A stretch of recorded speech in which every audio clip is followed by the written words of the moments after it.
Hey everyone, it's KarQ here. I got to play Lifeweaver early, so I'm here to demo and break down all his abilities for you, along with some numbers I've been able to reverse engineer. He's going to be released in Season 4, which begins on Tuesday, April 11th, which is 1 week from now. Lifeweaver has a ton of abilities. Well, let's begin with his primary fire, the Healing Blossom. This ability has 12 ammo and a charge mechanic. The amount you will heal is indicated in the center of your screen. If there is no target within range, it will consume the ammo and nothing will happen. The reload time seems to be about 1.75 seconds. The maximum healing you can charge up is 65 HP, and the minimum healing is 10, and you can spam the 10 HP really fast in rapid succession. Your Healing Blossom range is dependent on that diamond indicator, which is for your life grip ability. We'll get to that ability later. It appears that 30 meters is the maximum range. With this workshop tool, you can see that if I'm further than 30 meters, there's no indicator. The heal won't target them, but once I walk forward and I'm at like 29 meters, it's working again. Now, one interesting thing about Lifeweaver is that his life grip and the Healing Blossom indicator sensitivity option is shared. So again, you can see the diamond indicator and I'm in range to heal, right? Like visually, the distance is this far. Now, if I go into the options and lower the sensitivity from the default 100 to, let's say, 20%, now look how far my crosshair has to be before the indicator goes away. The sensitivity is a lot less, meaning you have to be a lot more precise, and I actually can't heal here. Now, if I go back into the options and put it back to 100, now the indicator shows up again and I'm able to heal once again. My recommendation is to keep the sensitivity at 100%, and based on my playtesting, I found you actually can life grip the wrong person at 100%, but the healing is nice at the sensitivity, so my quality of life feedback for the Overwatch team is to please separate the two options or make them function independently like Kiriko's Swift Step and Healing Ofuda. Lifeweaver's base movement speed is 5.5 meters per second, as you can see on the top left, and when you charge Healing Blossom, there is a 25% movement speed penalty because his movement speed goes down to 4.13 meters per second as he's charging up. Your Healing Blossom is targetable through shields like Ryan's Barrier. However, the projectile is going to be blocked by it. There is a small tip here where the healing projectile actually arcs over top, so aim a little bit higher and it might go over depending on the elevation. Lifeweaver's Healing Blossom is considered an active projectile, so it is going to be eaten by D.Va's Defense Matrix, Sigma's Kinetic Grasp, and it can be deflected by Genji, although it has a weird interaction where it tries to re-seek the original target and it kind of just sticks on them. I think this is a bug for now, so expect this to be fixed later. The healing amount can also be doubled through Baptiste's Amplification Matrix. Another interesting find is that when you switch weapons, you will reload the other one as long as you're in the second weapon for longer than the natural reload time. So if I quick flip back and forth, I'm not reloading, but if I switch to Thorns, wait the actual 1.75 seconds and switch back, I'm back at full ammo for the Healing Blossom. Now let's move on to Lifeweaver's main source of damage, the Thorn Volley, kind of similar to the Needler.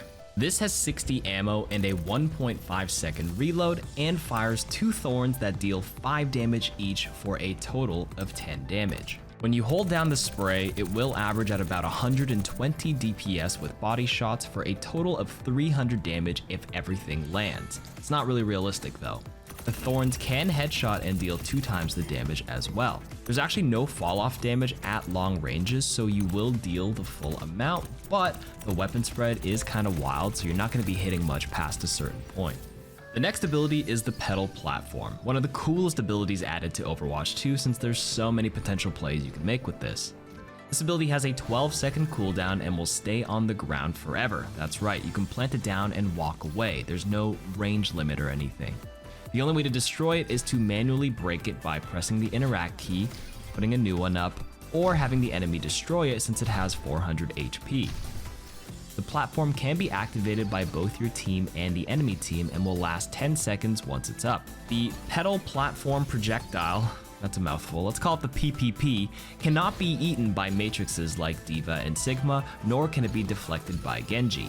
The PPP does get blocked by barriers like Ryan's Shield, which is an interesting interaction. The platform is my favorite in Lifeweaver's kit with so much playmaking potential, like sending your Ryan to finally deal with those pesky widows. Rejuvenating Dash is Lifeweaver's next ability, which does exactly as the name implies. It's a 6.15 meter dash that is on a 5-second cooldown. It also rejuvenates him, healing 25 HP. It does not, however, cleanse him of negative effects such as the dynamite burn or the purple anti-effect, as you can see. You can only dash in 8 directions on PC: the north, east, south, west, northeast, the cardinal directions. But I think on console you can actually go wherever your controller is aiming, so that's technically 360 degrees of coverage, but I'm going to need my console players to confirm this for me later.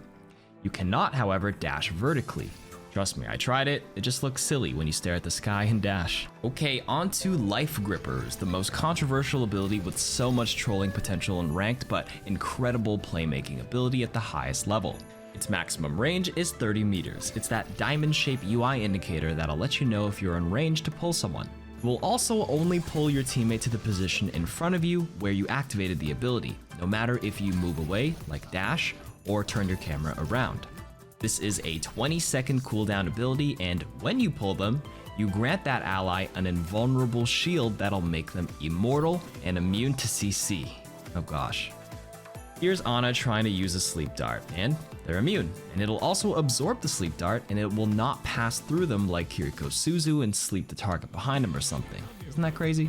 Here's High Noon as well. No damage, and it's protecting Lifeweaver because his grip target is protecting and taking the first bullet.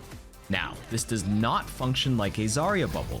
Its immortality is for the gripped target only, and it will not act as LOS protection from something like a Diva Bomb. Okay, on to Lifeweaver's passive called Parting Gift, where he'll drop a flower that'll last 12 seconds and can be picked up by both teams. If a friendly teammate picks it up, it'll heal 250 HP. If an enemy picks it up, it'll heal 75 HP. And on to the final ability, his ultimate, the Tree of Life. This tree can be cast at a maximum distance of 30 meters as well, which is the exact same as his Life Grip and Healing Blossom. Once the tree goes up, it'll last 15 seconds, has a 12-meter radius from the center, and will instantly heal 150 HP. After that, it'll pulse and heal 50 HP 8 times, for a total of 550 HP. This is team-wide AoE healing, and you need to have line of sight or LOS of the center orb. It's that thingy right there in the center. That's the LOS check. You can see Roadhog wasn't getting any healing behind the wall, walks around to the right, gets LOS, and then gets healing after. The line of sight is not blocked by shields from the enemy team, but it is blocked by natural cover. Now, I don't expect this tree to last all 15 seconds because it actually has 1000 HP and is a targetable thing, so the enemy can actually shoot it down. Since you're literally Hashirama Senju and spawning trees, that goes without saying that you can have so much counterplay to a lot of enemy abilities, like the tree can be used to block line of sight of Diva Bombs. The potential is limitless with this character. Plus, he's hot. And that's my overview of him. Hope you guys enjoyed. Peace.